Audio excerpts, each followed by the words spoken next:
These words from the gospel are refreshing and lovely to hear. For God did not send his Son into the world to condemn the world, but that the world might be saved through him. Just because Jesus did not come into the world to condemn the world doesn't mean that the world or some of those in it could not be condemned or will not be condemned. And that's not to throw water on that first statement. That's not to be pessimistic, but it's to be realistic. In other words, Jesus came into the world as the,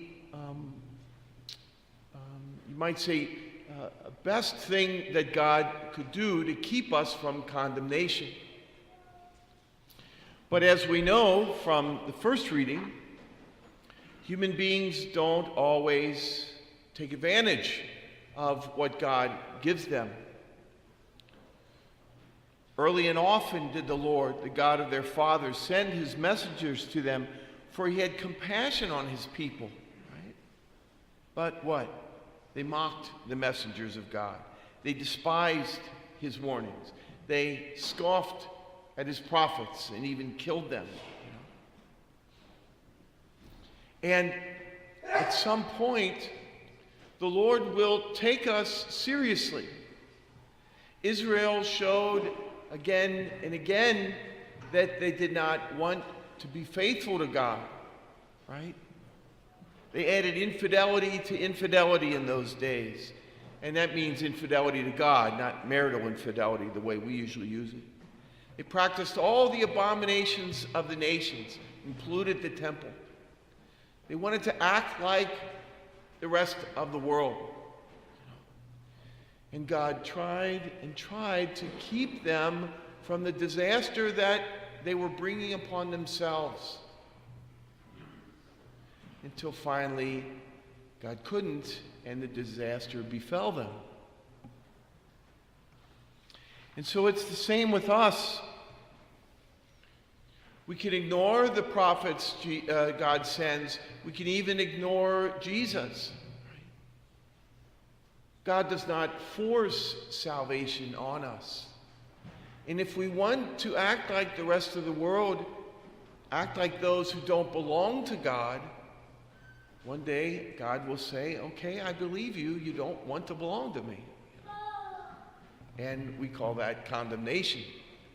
Jesus doesn't condemn us. We will condemn ourselves. So what must we do? What John says, we must believe in Jesus.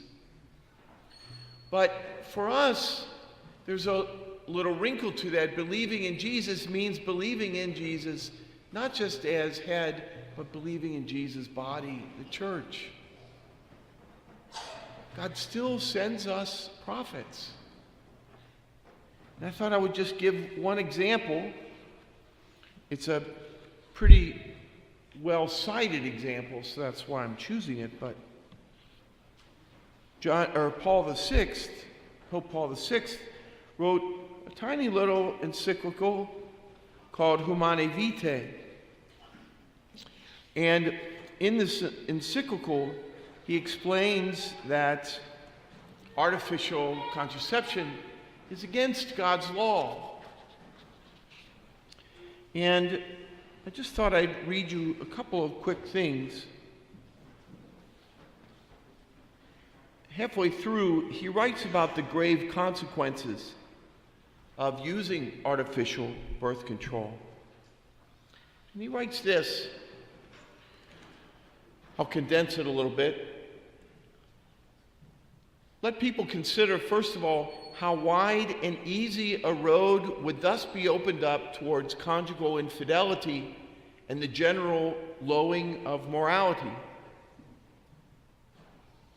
Number two, it is also to be feared that the man, growing used to the employment of anti-conceptive practices, may finally lose respect for the woman and no longer caring for her physical and psychological equilibrium, may come to the point of considering her as a mere instrument of selfish enjoyment and no longer as his respected and beloved companion.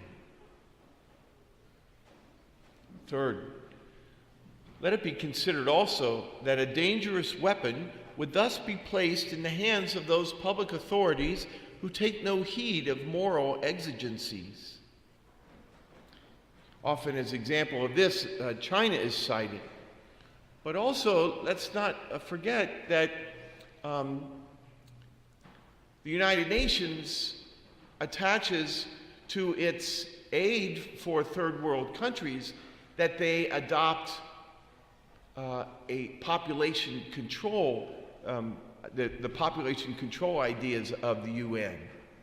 And so that means contraceptive devices of various kinds.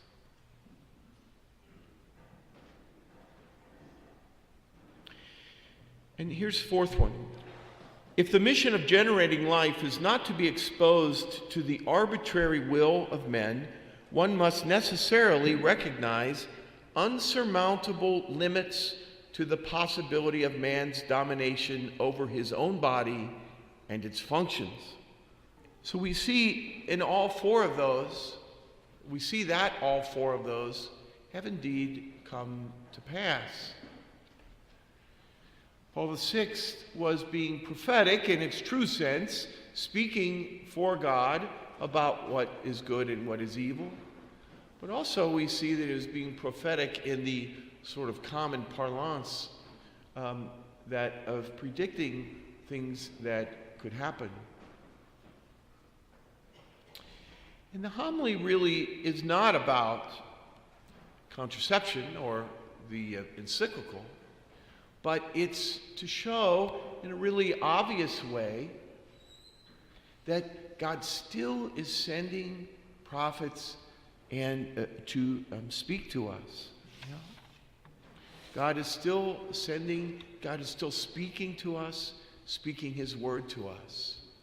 Mostly through the church, because the church is Jesus' body on earth. Jesus speaks through his church.